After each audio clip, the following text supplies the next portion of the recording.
I Googled how to get rid of this pain, and one of the options was ibuprofen. Hi, welcome back to my channel, TV Debris. Today we're going to be looking at Love is Blind, Season 8, Episode 4. Let's get started. Oh God, this first one is already a doozy. It's Sarah and Ben in the pods, and Ben starts off by being like, I'm so happy to talk to you. You know, I'm just excited. I could jump through a brick wall. And at one point he goes, I love you. Did I just say what I think I said? And Sarah goes, yeah, you did. And he quick doubles back and is like, well, I'm starting to fall in love with you. And she's like, okay, well, I'm not really at that point with you yet. There's some pretty heavy and controversial topics we have to discuss because she wants to gauge his moral alignment. And oh my God, guys, he just becomes literal wallpaper. And she says to him that she grew up in a conservative family, but she really didn't care anything about politics until Trump was elected. And she asks him how he feels about Black Lives Matter. And he goes, oh, well, you know, I didn't vote or anything. And as far as Black Lives Matter go, I'm not really one way or the other about it. I just kind of don't think about these things. And for the first time, I don't know how she hasn't come across feeling like this might be a little red flaggy before, but for the first time, you can tell that she's like, oh, I don't know about this. She's like, well, you know, it's really easy to not have an opinion, but like things matter, like these things matter, and using your voice matters. And he's just like, well, you know, I think based on what you're saying, I align more with you because what you're saying makes sense. And then she goes into her video confessional and she says, you know, I can't teach somebody morals, like fundamental values. I can't teach that. And that's fair. I get that. Like you can't try to train another person in empathy or giving a shit. Like that's not anybody's obligation. That's stuff that kind of you're either born with it or you're not. Like you learn a lot about it as a kid, but like if the stories and things that are supposed to make you feel things don't, there's nothing anybody can do about that. So then it shows Ben going back to the men's quarters and he's like, I have a girlfriend. And it pans over to Sarah and she's like, I don't know about this guy anymore. I thought that was kind of funny. This episode is going to be an absolute shit show. It is so apparent. Mason and Madison are next, and Mason starts by being like, I'm really committed to you. You know, I want to take this experiment further with you. You're the one that I want. And Madison goes, you're being elusive. What do you mean? And it's like, no, he's not. I think the word you were looking for is vague, and he's not being vague or elusive. He's very much telling you that you're the only one that he wants to keep doing this with. And Madison, of course, doesn't say to him in that perfect opportunity to be like, well, I can't do that. I can't commit with you yet because I have somebody else that I really feel a strong connection with, probably even stronger. And instead of just breaking him down, she sits there and plays along the whole damn time. And she's super obnoxious with it too. Like at one point she's like, you want to guess what I look like? I won't tell you if you're right or wrong, but you can guess. And he goes, I bet you're drop dead gorgeous. And she's like, you got that right. Just wait till I bat my eyelashes at you. And I'm like, this chick, man, like this chick is just like poison, just poison. But now, of course, Madison is exactly in the spot that she wants to be in, where she can just have her choice between two people because she must keep going on the television show.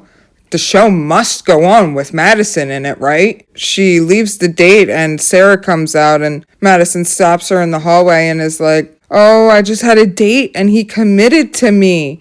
He committed to me fully. And Sarah's like, oh, with your number one? And Madison goes, no, he's my number two. And Sarah's like, oh, well, did you tell him that? And she's like, no, I mean, he knows I have other connections that I'm exploring. He knows that. But I didn't want to tell him anything else because I'm not really sure about my feelings yet. And it's like, yes, you are. Yes, you are. You just want him on the back burner in case Alex doesn't end up proposing to you so that you can still keep going on the show. And Mason's starting to get on my nerves a bit too, because right after it goes into a video confessional with him saying, I never thought that there'd be two people that I have such strong connections with. And Meg really seems to be the one that is about to say everything I'm thinking of or I'm about to say. And it's like, then why are you so stuck on Madison? Like, you are clearly being so manipulated. Are you that simple-minded that you won't take the chance on the person that clearly is actually into you? It's crazy. And it makes me think that Meg is about to get dumped when she's the only one of the bunch of Mason, Madison, and her that has any type of personality. We're gonna lose somebody like Meg because of somebody like Madison? That's whack. I'm frustrated. I am so frustrated. Of course, Meg and Mason are next. And the amount of outs she gives this man in this date to just break it off or just let her know, like, hey, I just committed fully to somebody else. Like, I just told them that they're the only one that I want, is crazy. She gave him so many opportunities, and this buffoon did not grab a single one.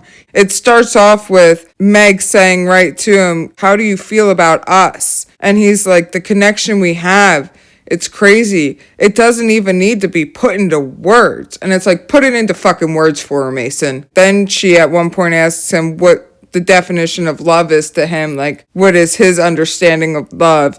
And he says, oh, if you have a candy ice cream, an ice cream with Reese's or M&M's in it, and you give your partner the best bite. And Meg is like all about it. She's like, oh, that is so cute. That's so sweet. It's such a big message in such a simple phrase. And I'm just like, this poor girl, she's about to get her heart stomped on. At one point she says that her butt's tingling, and that only happens during breakups, really, when she's breaking up with somebody or she's being dumped. And I was like, oh, this feels like heavy foreshadowing that they just stuck that in there.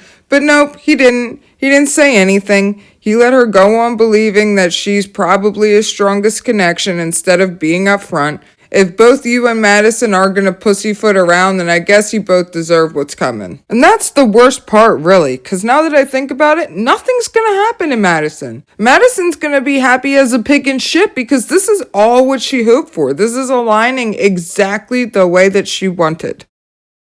There's a quick little shot of the women's quarters after Meg's date, and she comes in and is like, whoa, we're all getting engaged. Everybody's getting engaged.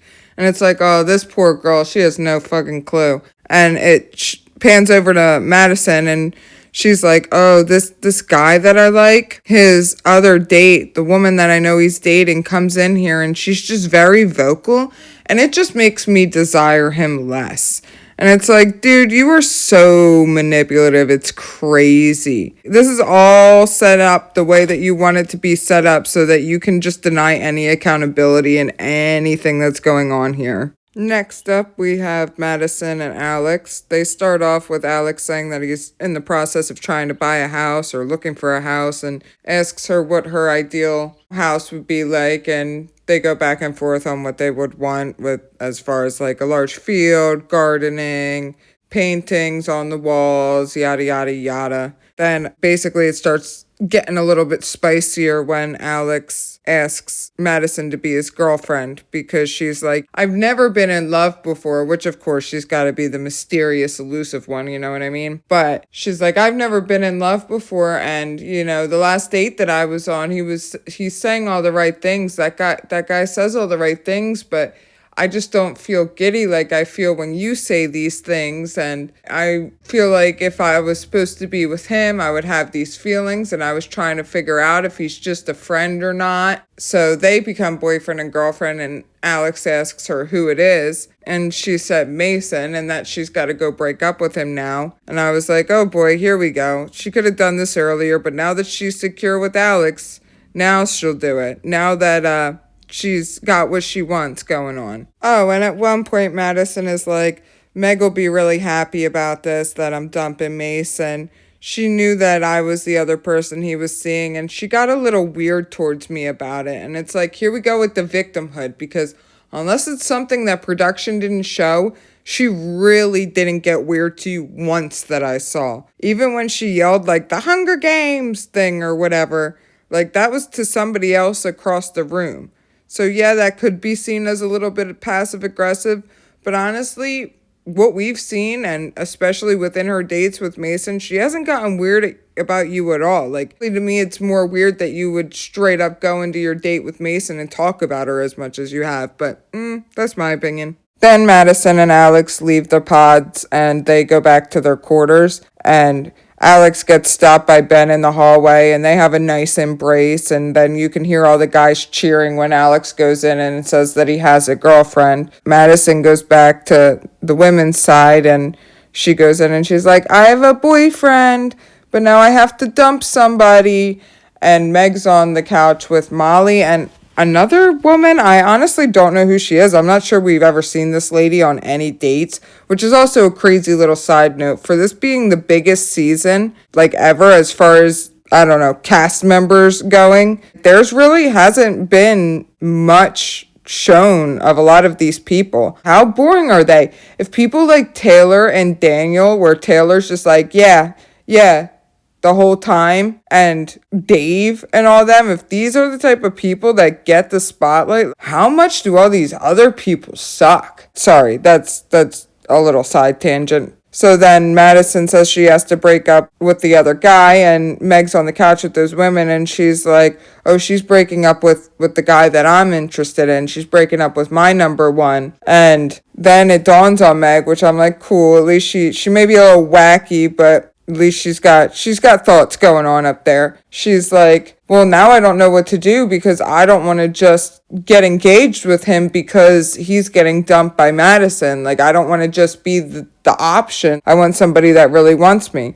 So I'm curious to see how that goes. And over on the guy's side, Alex whispers to Devin that Madison, his girlfriend, has to break up with Mason. And right as they're talking about that, Mason comes strolling in and there's an awkward little moment. I mean, I guess it's not Alex's place to warn him, but I feel like, I don't know, maybe you sign something that tells you, like, don't say this kind of stuff if one of your connections is breaking up with another one, but they're whispering about it to other people, and I feel like if it was me, I'd have to be like, look, I just became an item with Madison, and she's likely going to cut off you or anybody else that has a connection with her. Even if he just like announced it to the rooms as like a blanket statement and didn't direct it at Mason, but that doesn't happen. He whispers it to Devin, who's sitting on the couch next to him, and then this happens. Dude. Congratulations. Oh, thanks. I'm fucking happy for you, dude. Oh, I love you, man. That's straight out of a TV show. Really?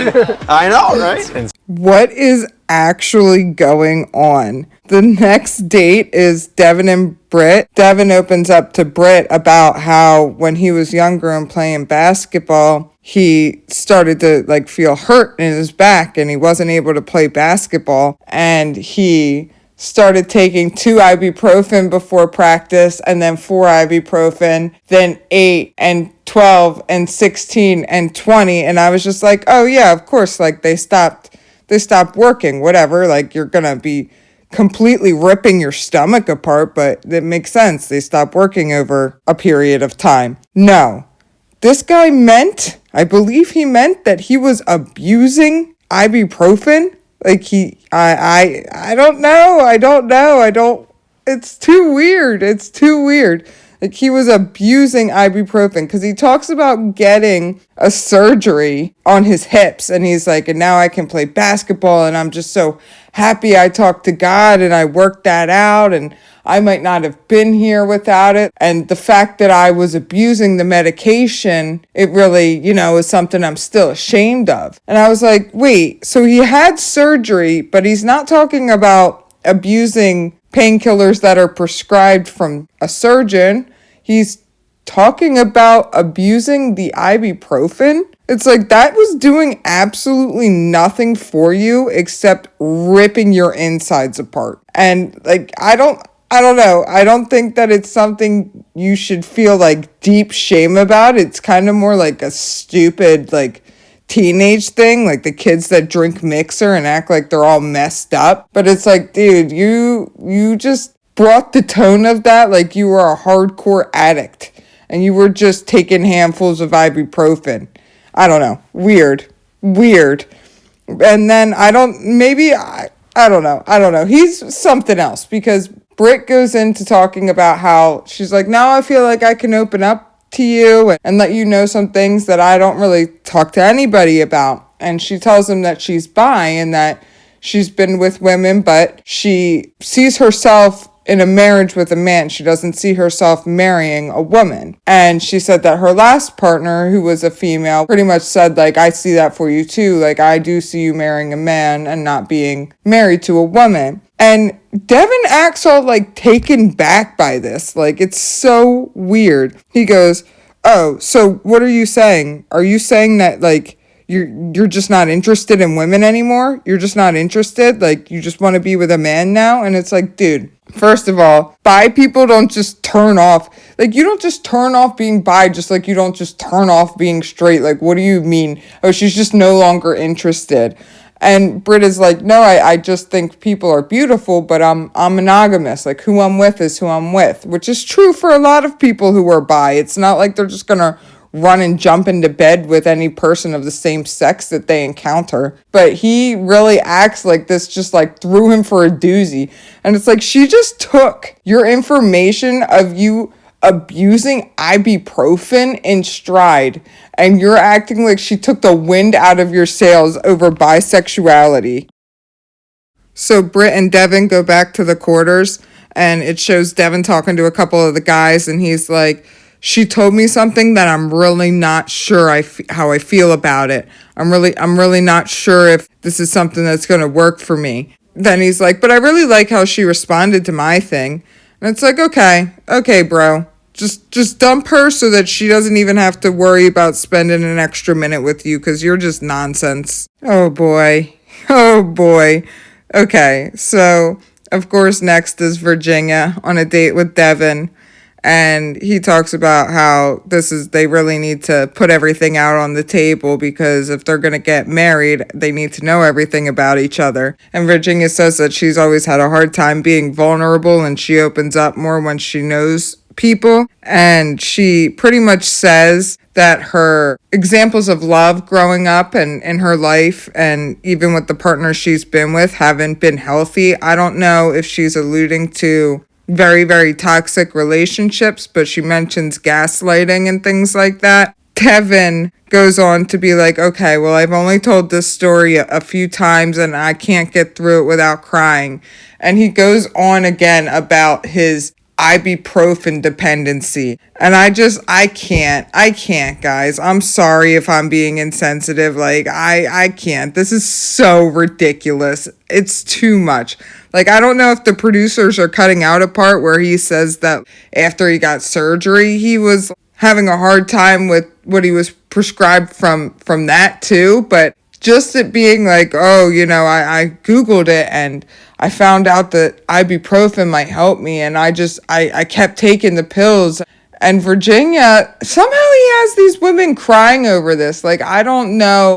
I don't know if there's some like hard cuts from production. But he's sitting there, head in his hands, and Virginia's crying, and she's like, I've known a lot of people that have struggled with addiction, and it's like, yeah, and to me, it's kind of like, whatever you did with the ibuprofen is not close to what people go through in addiction. That's really just a kid that's hurt being stupid and just taking pills. It's over-the-counter ibuprofen. Like I said, like, I don't think you'd really be doing anything other than just shredding your stomach. Yeah, I don't know. They seem like they connected. They talked a lot about God, and I just can't drop the ibuprofen thing. That is some of the most wild stuff I've heard in any of the seasons of this show. Taylor and Daniel are next, and they have probably the most normal date so far of this episode. Taylor tells Daniel how, she's really put a lot of things into perspective and, like, had this fear of having to leave early because of getting a call that her father is not doing well. And she said that she had to quick bury those thoughts and think about the fact that he was fine when she left. He'll be fine when she comes home. And Daniel says to her, even if it came to that and you had to leave abruptly, just know that I would find you. And Taylor really seems to enjoy hearing that. That really makes her happy. And she says at one point that she doesn't have any type of fears or reservations about him. So I'm sure these two will get engaged. Because at one point, too, little Daniel was like, I didn't see myself ever proposing to anybody in here. I'm guessing that he's alluding to the fact that he's going to propose to her. I have a feeling that the next proposal we'll see is probably between these two, if not Madison and Alex. The next date is Molly and Dave. And Dave talks about how in the very beginning he was making jokes about asking all the women what was wrong with them. And Molly said, yeah, I heard some women talking about that, but you didn't say that to me. Then Dave asks her, oh, what would your ideal ring be if I do propose? And she says that she likes gold the most and that she would prefer maybe like a small emerald in there, but something simple. And he seems really happy about that because he says that the only thing he'd really be worried about is a woman wanting too much, too extravagant of a ring. He also brings up at one point that he doesn't know if his dad is saving his mom's wedding ring for him to give to somebody. And Molly, I thought it was very nice and smart and aware of her to think of this. She says, yeah, but your sister might want that ring. And Dave said, oh, well, she has her own. And Molly says back, well, she might want it as a necklace or something else. And I think that was nice because the one season where the guy gave his fiance the bracelet from his sister who passed away, I was like, I don't know. Like, I could see doing that maybe down the line, and I know that this is supposed to be, oh, we're getting married, we're going to be together forever, but I think giving something like that that's that sentimental to somebody that you met on a reality television show just is not, it's not a bright move in my opinion. Then Dave brings up that he's, really appreciative of the fact that Molly lets him explore his connection with Lauren. Molly, I don't think knows that it's Lauren, but lets him explore his other connections without being weird about it. And she says, the least I would want is that the person I'm going to marry wants me the most. So she's very secure. I think that she's probably who he should pick, but at this point, I'm really not sure which of the two he'll go for. After Molly's date, she goes back to the women's quarters. And Lauren, man, I think this chick is just mega insecure. You know what you signed up for. You know what this show is. You know that the person that you're talking to for sure is talking to Molly because you asked her who she was talking to. And Lauren's still like, I need space between me and Molly right now for the rest of the day because she comes in and says that her number one, he told her that she's his number one. And she knows, at least I think she knows, that I'm seeing him too. And if she doesn't know, that's fine. But if she does know, it's really not nice. And that Dave would be a master manipulator, essentially, or a huge manipulator if he's telling them both the same thing. And it's like, I'm not sure. Maybe I'm misremembering, but I'm not sure I remember him telling Lauren that she's his number one at all. If I remember correctly, he told her that she's pretty high up on the list. So it's not like he's telling them both the same exact thing. And also, she just is, I don't know, she's giving very insecure to me because then the end of the episode is like a little snippet of her next date in the pods with Dave. And she goes in there with like a rage or something, some kind of like insecurity, vengeance. And she's like, your other girlfriend, Molly, told me that you said that she's your number one. So I need you to tell me, is that true? And you need to let me know now because if it is, I don't need to be here. And it's just like, why would he ever choose you over Molly, especially after this? Because it's like you're acting like you laid claim to this man or something on a show where the whole premise of it is for multiple people to be dating the same other group of people. She just has like this feeling about like Molly having some, I don't know, deep-seated like resentment towards her or something, and Molly doesn't even know. When she's in the women's quarter, she works it out a little bit because she's like, oh, well, Sarah said that she's not dating Dave anymore, so I think it might be Lauren. And then Molly says, and that makes me feel really bad because Lauren asked me who my connection was, and I told her it was Dave. And it's like, I don't know why he would ever choose you over Molly at this point, because you're giving very unhinged and insecure right now, and Molly's been nothing but calm and collected about the fact that this is the process that you both signed up for. So, yeah, I guess we'll see how that goes in the next episode, because I'm sure the very beginning of episode 5 is going to be the end of that date between Lauren and Dave, but it's not looking good. I really think he should just take the opportunity and cut it, because she's a lot. This girl is a lot, in my opinion. And I don't even like Dave. So that's all for episode 4 of season 8. I feel like now we're finally starting to pick up the pace a little bit. I really still just want everybody out of the pods. I want all these proposals to move along so that we can get with the real interesting parts of the show and everybody starts seeing each other face to face. As always, thanks for being here. I hope to see you in the next one. Bye.